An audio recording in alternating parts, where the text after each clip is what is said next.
This is my nonfiction read aloud. It is Hummingbird by Nicola Davies, illustrated by Jane Ray. Look at all those beautiful hummingbirds. Ruby-throated hummingbirds are tiny. They weigh less than a nickel. But every spring they fly up to 2,000 miles from Mexico and Central America to spend the summer in the United States and Canada, where they build their nests and have their babies. In the fall, they fly all the way back again to spend the winter where it's warm. Here we have a map that shows all the places that the hummingbird goes. So right in the pink is where the ruby-throated hummingbird spends the summer. So here's where they spend the summer in the United States, and then they're kind of in southern Canada as well. And then the purple is where the ruby-throated hummingbirds spend the winter, so right down here. So right here we have Central America, Mexico, the United States of America, and Canada.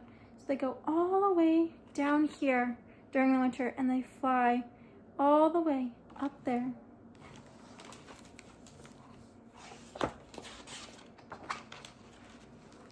This is Hummingbird.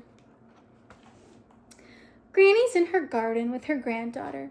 "Keep still," she whispers to the little girl, "and they'll come." The little child holds her breath, and they do come.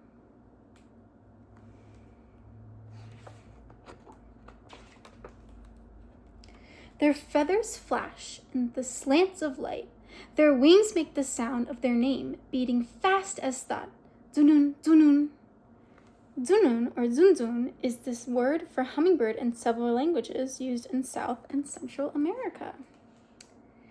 "They'll soon be gone," Granny says, "flying north like you do." The little girl looks sad, so Granny kisses her head and says, "Maybe they'll visit you in New York City." So the little girl lives all the way in New York, so she's probably there visiting her grandma during the winter time. She'll be going up back to New York. Later on the plane, the little girl wonders how something so small could fly so far. Down on the dark sea, a sailor has company at last. A hummingbird is sleeping in the rigging. At dawn, it wakes up and flies away, tiny and fearless, heading for land. And right here is a fact. It says hummingbirds lose half their body weight when they fly north over the Gulf of Mexico on their long trip. And right here we have the plane. Who do we think might be on that plane? The little girl. She's probably flying to New York. And if we look really, really closely right here, we can see the teeny, teeny, tiny hummingbird. How do we know that the hummingbird is small based on this page? We can barely see it. Out on the veranda, everything is ready. The nectar feeders are filled and tiny flies buzz in the bug dispenser. Just after dawn, the hungry guests arrive for breakfast. The sisters laughed as they remembered how their daddy used to say, "Hummingbirds need meat and potatoes, same as we do." Then right here it says hummingbirds feed on nectar. That's a sugary liquid that comes from flowers, but they also need protein from insects too. So bug dispensers give them a balanced diet. A diet is what you eat and drink every day. So I really like to eat chicken nuggets and drink water, and the hummingbirds, they really like their sugary nectar and the protein-filled bugs.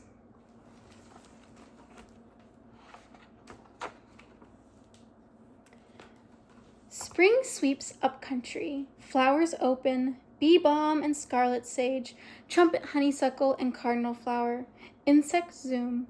The hummingbirds ride the green wave, zigzagging from one pool of buzz and blossom to the next.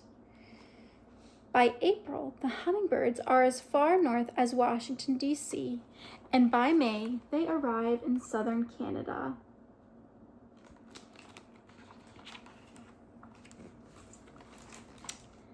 A young man sets his school books when a hummingbird won't share flowers with a bumblebee. He laughs aloud and texts his mother a photo of the little bird, too angry for its size. Just about the same size, the bee and the hummingbird. This family leaves their dinner on the table and goes outside to see hummingbirds sipping from the feeder they made out of a plastic cup and filled with sugar syrup. Have you ever seen a hummingbird before?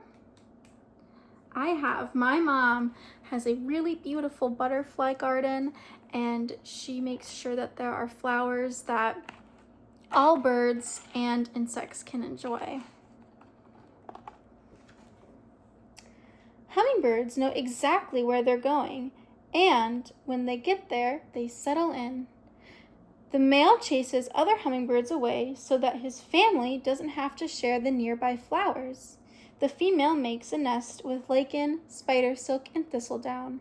It holds her 2 eggs tight, but stretches as the babies grow and grow and grow. Hummingbird nests are the size of half a walnut shell.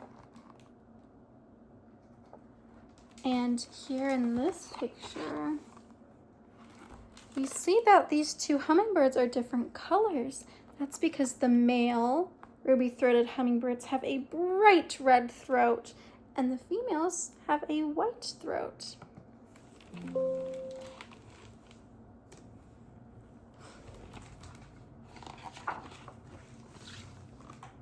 In late summer, a little girl is walking head down in the park.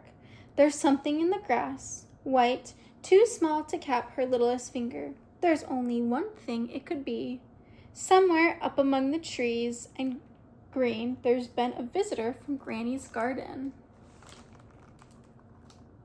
So who do you think this little girl might be? She mentioned Granny. And look at how tiny, teeny, tiny that eggshell is.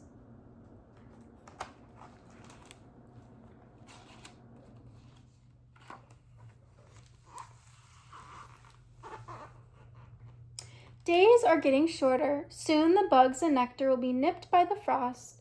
Hummingbirds must fly south. The trip is long and hard for such bodies, and many of them won't reach their destination. Right here it says that roads, houses, and cities built by humans mean that there are fewer places for hummingbirds to refuel on their long trip. So if all of the bugs and the nectar are gone because of the winter, what do you think that means for the hummingbird? That's probably why they're flying south.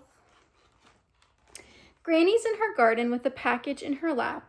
Inside, a tiny eggshell wrapped in cotton balls, a letter, and newspaper clipping, as she reads about how hummingbirds have nested for the first time in Central Park. There's a telltale sound around the flowers. Zunun, zunun. The jewel feathers flash in the light.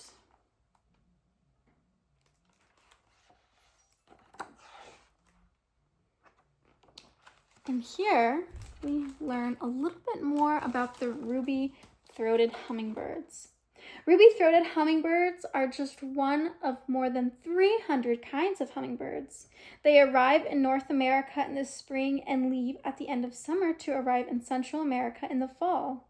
Scientists have found out more about their migration by catching hummingbirds and putting tiny rings on their legs. Each ring carries a unique number, identifying individual birds. Every bird that is ringed is also weighed and measured, and its sex and age are recorded. When it's caught again, its ring number tells the scientists which bird it is, so they can tell how far it has traveled.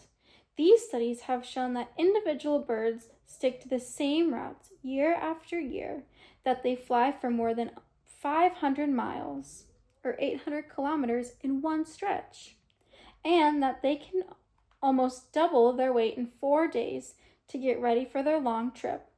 Catching the same ruby throats year after year has also shown that these tiny birds can live to be 9 years old. The end. And that is the end of Hummingbird by Nicola Davies. Bye!